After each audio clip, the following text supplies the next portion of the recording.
Hi friends, బాగున్నారండి? నేనైతే బాగున్నాను. నేను చూపించేది వంట తోటకూర గోంగూర కాంబినేషను. దాంట్లోకి పచ్చిమిర్చి ఉల్లిపాయ కట్ చేసుకున్నాను. ఇది నీట్గా కడిగేసి కట్ చేసుకున్నాం. కళాయి పెట్టుకుని స్టవ్ వెలిగించి కళాయి పెట్టి ఆయిల్ పెట్టాను. ఆయిల్ వేడైంది. తాలింపు గింజలు వేసుకున్నాం. కొంచెం ఆవాలు, కొంచెం జీలకర్ర, కొంచెం అంత పసుపు వేసుకున్నాం. ఇంతలో ఆకుకూర కట్ చేసుకున్నాం. ఫ్రెండ్స్, చూస్తూ ఉన్నాను. నా వీడియో నచ్చినట్టయితే లైక్ చేయండి, షేర్ చేయండి, సబ్స్క్రైబ్ చేయండి.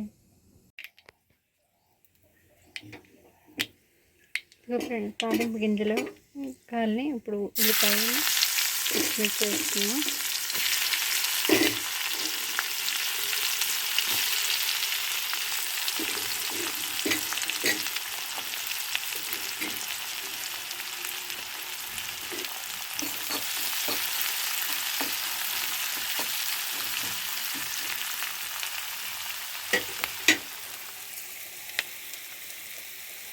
తోటకూర అయితే కట్ చేశాను.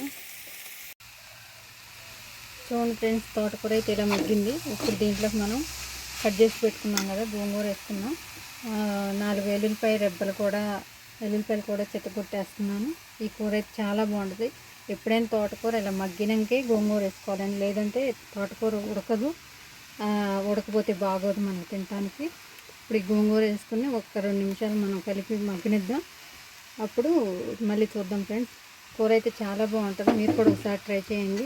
తోటకూర గోంగూర ఇలా ఫ్రై లాగా చేసుకుంటే నోటికి పుల్లగా తినడానికి రుచిగా అనిపిస్తుంది.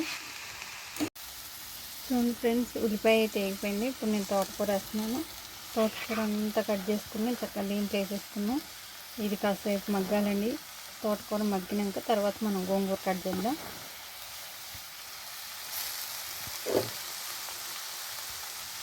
చూడండి ఫ్రెండ్స్, కారం వేస్తున్నాను దీనికి సరిపడా. కూర అయితే ఉడికిపోయిందండి. కొంచెం కారం వేసేసుకున్నాం. ఇప్పుడు దానికి సరిపడా సాల్ట్ వేస్తున్నాను. చాలా ఈజీగా వండుకోవచ్చు ఈ పద్ధతిలో అయితే. అది సరిపోద్దండి. చక్కగా పుల్లగా తోటకూర బాగుంటుంది. ఈ కూర అయితే అంతేనండి. కలిపి ఒక నిమిషం ఉంచుకోవటం, కూర రెడీ అయిపోద్ది. ఫ్రెండ్స్, ఇది చూడండి ఫ్రెండ్స్, కూర అయితే రెడీ అయిపోయింది.